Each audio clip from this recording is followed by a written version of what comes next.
All right, welcome to The Explainer. We're jumping right in today because we've got a literal historical detective story on our hands. We're looking at a fascinating preliminary study by Mark Mountjoy.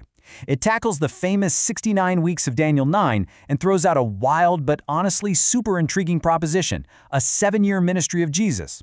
So, if you're the kind of person who loves geeking out over ancient chronological puzzles and piecing together missing clues, well, you're exactly where you need to be. Let's get into it.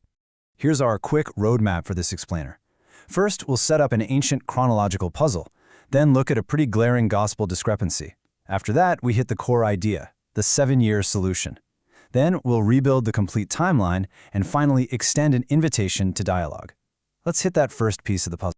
Just to ground us really quickly in the source material, we're unpacking a paper called Modus Conservationis Christiana, a preliminary study published by True Christian Press. Right out of the gate, the author makes it crystal clear that this is a good faith inquiry. We're not talking about some final, unquestionable divine revelation here. It's a coherent reading put out there specifically to invite your scrutiny, critique, and, collaborative refinement. Section 1. An ancient chronological puzzle. The macro math of Daniel. So you're probably familiar with the book of Daniel's famous prophecy about the 70 weeks. Now, a week in this specific prophetic context is a heptad, basically a block of exactly 7 years. So if you do the math, the first 69 weeks of this prophecy calculate to exactly 483 years. And according to centuries of scholarship and multiple chronologists, this isn't just some ballpark estimate. It's an incredibly precise mathematical calculation. Let's see how that math actually plays out historically. Daniel 9:25 tells us the clock starts ticking with the command to restore and rebuild Jerusalem. Now, sure, there are a few Persian decrees out there, but the Ezra decree of 458 BCE is widely seen as the most plausible starting line. Why? Because it restored Jerusalem's covenantal and judicial autonomy under Mosaic law, not just the physical brick and mortar. So you take 458 BCE, you add those 483 years we just talked about, and boom, you land right on the year 26 CE. That's our termination point for the 69th week.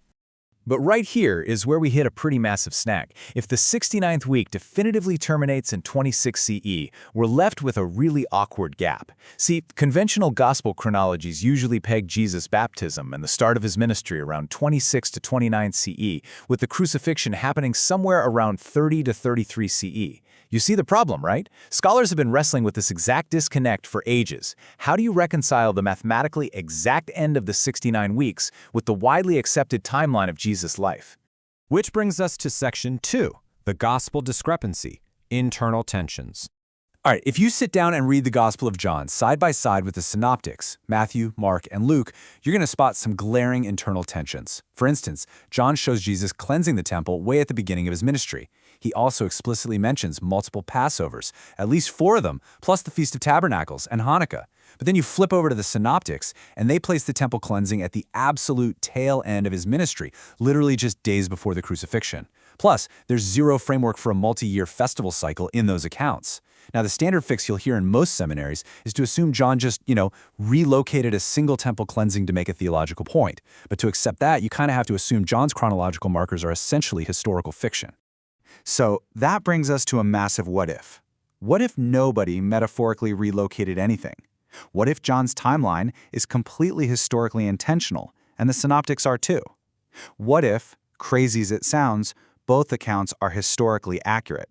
This leads us right into Section 3, the 7-year solution, the master key. All right, the standard model gives us a 3 to 4 year ministry for Jesus. But what if we stretch that out? If we propose an alternative model, a full 7-year ministry, it is amazing how fast everything starts to click into place. Think about it. In this model, the baptism and the launch of the public ministry perfectly lock into that terminal date of the 69th week, 26 CE. A 7-year span then seamlessly bridges that start date directly to a crucifixion in 33 CE. Here is the real breakthrough. This 7-year model acts like a grand solution to our biggest textual headaches. Suddenly, we aren't trying to explain away a relocated temple cleansing. No, we're looking at 2 completely separate cleansings that happen years apart. John's account is early on, and the Synoptics account is that final week in 33 CE. They aren't contradictory, they're totally complementary. The Synoptics are basically summarizing the Galilean phase, while John is giving us the deep dive into the extended Judean ministry. And what about those 4 Passovers John mentions? They fit beautifully into a 7-year timeline. No cramming, no metaphorical gymnastics required. Now I know what you might be thinking. Wait a minute, doesn't Daniel's 70th week have to kick off the exact second the 69th week ends?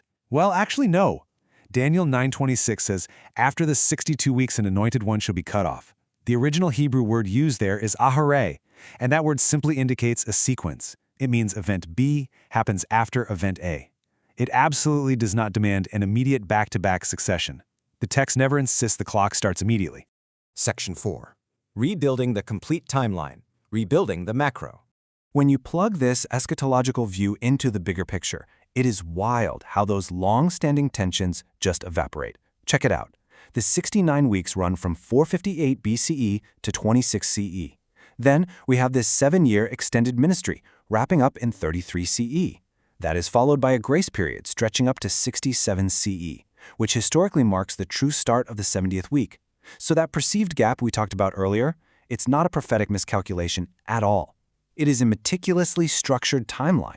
Let's zoom in on that specific window from 26 CE to 66 CE.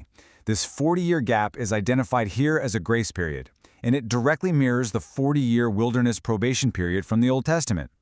Whether you measure from the start of the ministry in 26 CE or from the tearing of the veil at the crucifixion in 33 CE up to the temple's destruction in 70 CE, you're looking at about 40 years of profound opportunity. It's definitely not a historical accident. It's literally a structure of mercy woven right into the chronology before that penultimate judgment hits. And that brings us to Section 5, an invitation to dialogue, academic caveats. Now, Mountjoy is completely upfront about this. Scholarly disagreement absolutely exists 100%.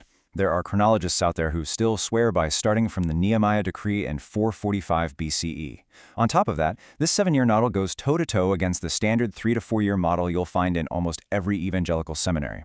So yes, it is definitively a minority position. And hey, even if you buy into the 2 temple cleansings, gospel harmonization is still a massively complex exegetical puzzle. The author is presenting this as a preliminary study, a working hypothesis meant for stress testing, not as some sort of unquestionable dogma. In fact, the author is actively hunting for rigorous critique. They completely welcome substantive engagement. They want the questions, the objections, the alternative math, and the textual counter-evidence from anyone reading, scholar or layperson. It is a really refreshing, humble acknowledgement that while this model elegantly solves some huge chronological tensions, it's got to be able to survive the fires of real academic scrutiny. Actually, there's a specific quote from the end of the author's paper that I think perfectly captures the vibe of this entire explainer. The goal is truth, pursued in humility and intellectual honesty.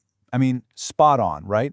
It's just a fantastic reminder of exactly how we should be tackling these ancient historical and textual mysteries. So I'm going to leave you with this. How does a 7-year framework shift your own understanding of these ancient chronologies? Does realizing these gospel accounts might actually be complementary instead of completely contradicting each other change how you'll read these texts going forward? Thank you so much for hanging out with me for this explainer. Keep asking those tough questions, keep learning, and absolutely keep investigating the fascinating mysteries of history. See you next time.